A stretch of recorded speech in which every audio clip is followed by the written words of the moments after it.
Before the phalanxes of Greece, before the legions of Rome, before the great battles of Europe and Asia, war was born here. On the banks of the Nile, in the shifting sands of the Sahara, among tribes whose spears were sharpened for survival and for conquest. This is the moment when organized war first erupted in Africa. Two societies, one fearsome, one newly united, locked shields, raised arrows, heard the clatter of spears against shields, felt the earth tremble under sandals. What triggered that first clash? How did the warriors of Africa fight when no textbook yet existed for war? What tactics? What psychology? What raw fear carved this moment into history? Stay with me, because what you're about to witness is the origin of warfare, not as myth, but as flesh, sweat, and steel, and it will change how you see Africa's ancient past forever. We begin thousands of years ago, very early, long before empires, long before kingdoms. It begins in landscapes shaped by water and dust, where humans lived close to the land and close to danger. In the vast Nile Valley, stretching from the deserts of Sudan to the delta of Egypt, early societies gathered. They hunted, they fished, they herded. From these humble beginnings, the first stirrings of warfare. Imagine this, a pastoral group, clans bound by blood and oath, watching their herds cross a seasonal floodplain. Across the horizon, another clan arrives, not to trade, but to claim. The soil, the water, the animals, all resources worth fighting for. There's tension in the air. A spear is sharpened. A war cry is practiced in silence. The first spark of conflict. Archaeologists tell us that the region we call Nubia and the region of early Egypt did not just neighbor each other, they co-evolved. Around 3,500 BCE, the A-group Nubians emerged, side by side with the Nakada culture of Upper Egypt. Trade brought gold, copper, ivory. But trade also brought envy, rivalry, and the possibility of domination. The Egyptians called Nubia Taseti, the land of the bow. The name alone hints at the skill of Nubian archers and the uneasy respect they commanded. We must ask, when does survival become conflict? The moment when the hunter turns his spear not at the beast, but at the neighboring clan. The moment when the warrior replaces the hunter. In this crucible, we find the origin of war in Africa. Resource scarcity, social differentiation, elite warriors, strategic terrain. The stage is set. The first battle is coming. Our story now turns to one of the earliest documented military confrontations in African history, a confrontation between Nubia and early dynastic Egypt. We don't have a fully detailed battle report like Homer's Iliad, but fragments of rock reliefs, inscriptions, and archaeological evidence show us this. The Egyptians invaded Nubia. The Nubian defenders fought fiercely. Waters of the Nile bore witness to arrows, spears, and the fate of the defeated. Picture this. The year is roughly 3,100 BCE to 3000 BCE. A newly unified Egyptian king, some scholars suggest Narmer, though names blur, extends his control southward. In Nubia, the A-group culture resists. Their land, narrow rivers, rocky cataracts, desert beyond. They know their terrain. They fight not on open plains, but in strategic choke points.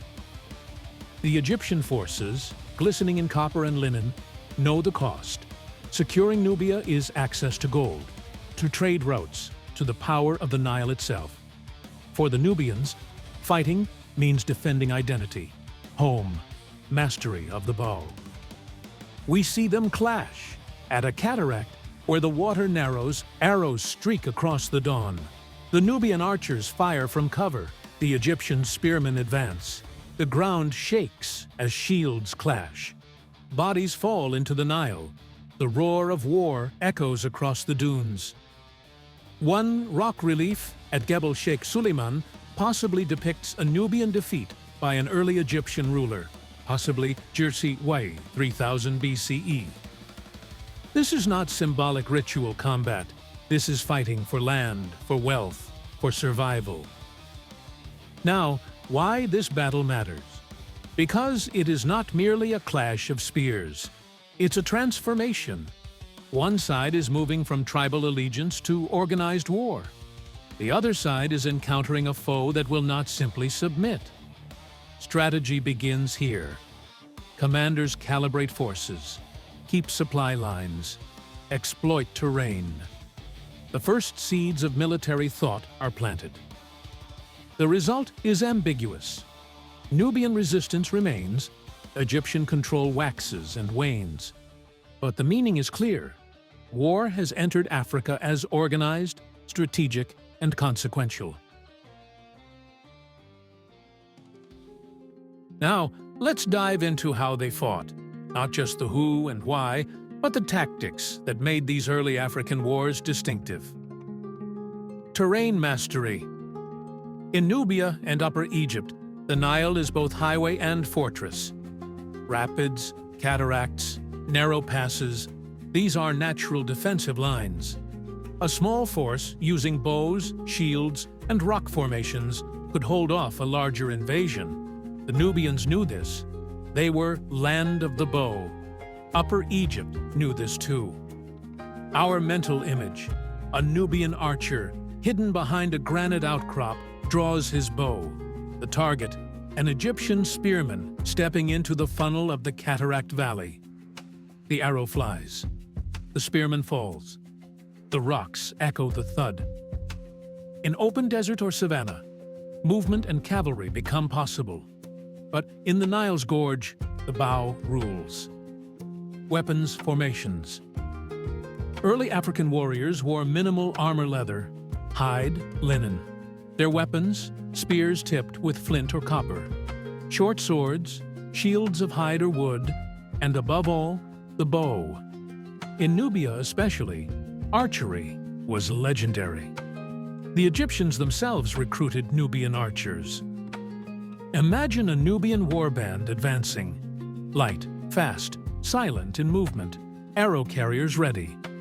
Across the field, the Egyptians, heavier spears, shields, perhaps early chariots later. But at this earliest stage, still manpower. What tactics emerge? Ambushes at river bends, retreat into cataracts, arrow volleys that soften the enemy before spears close in. These are not random skirmishes, they have coordination, planning, and discipline. The spiritual and psychological dimension. War in early Africa was not just physical, it was spiritual. Ancestors, gods, land spirits watched. The warrior entered not just into conflict with flesh and steel, but into cosmic struggle. Many African societies believed that land, ancestor, and enemy were intertwined. There may not always be a written account of these beliefs, but in rock art and tribal memory we see the signs. Warriors painted, spears ritually blessed, liver of the first slain sacrificed, drums beating in the camp. This dimension gives early African war a different layer than simply knock down the enemy. The strategic value, morale, fear, sacred sanction. A warrior protected by his gods fights differently from one who thinks the ground beneath him is empty. In this first battle zone, Nile and desert, these layers matter. The Nubian archer sees a creeping Egyptian advance not just as threat to his herd, but as desecration of his ancestors' land. The Egyptian spearman enters the field aware that his king expects tribute, but also that he is carving the destiny of a unification of land and people. Turning point and decisive moment.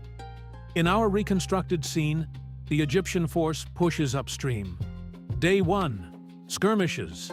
Day 2, sharp contact at a cataract. Nubians release arrow storm.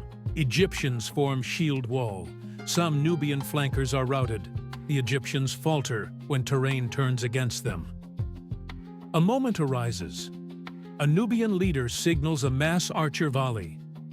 Arrows rain onto a formation. The spearmen break.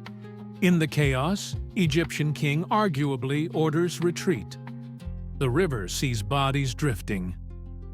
The victory is not total, but it is decisive in signaling that war has arrived.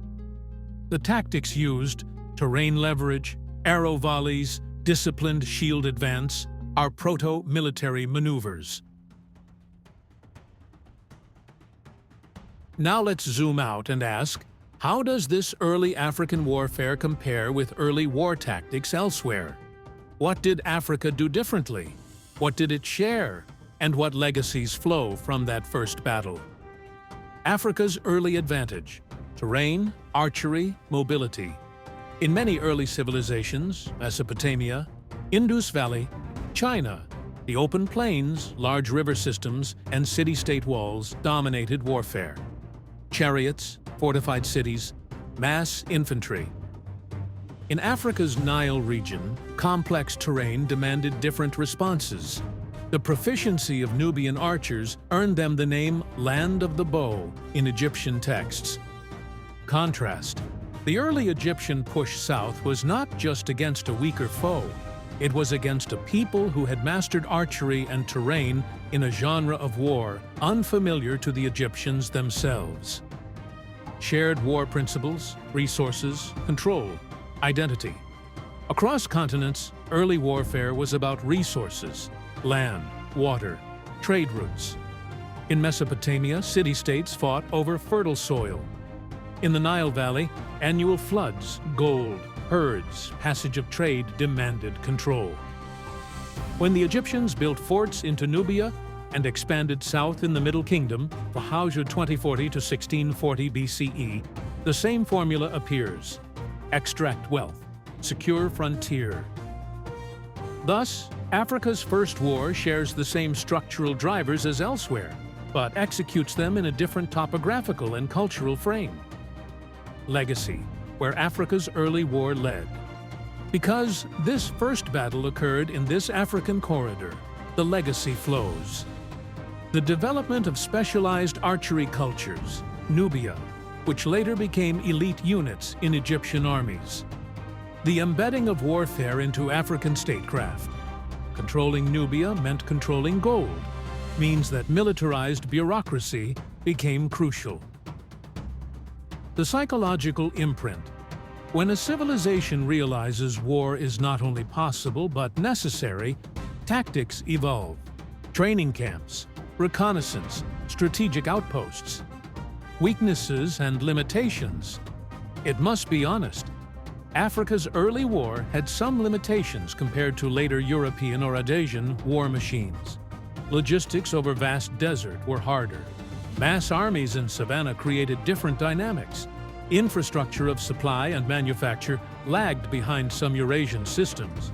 But this is not a story of inferiority. It's a story of adaptation. The African warrior learned fast. The Makurian archers centuries later would repulse early Muslim invasions at First Battle of Dongola, 642 CE, and the Second Battle of Dongola, 652 CE, using terrain and archery advantage. The tactics planted in that first battle around the Nile would echo for millennia. Let's bring it home. What does the origin of war in Africa mean for history, for our understanding of Africa, and for you, the viewer? A continent that fought first. If the first war of organized scale in Africa began along the Nile, predating many famed battles of Europe, then Africa must claim its place in the story of war's invention. This is not just about victims or colonial narratives, it's about agency, innovation, strategy. The terms of war, bows, spears, terrain, loyalty, first matured here.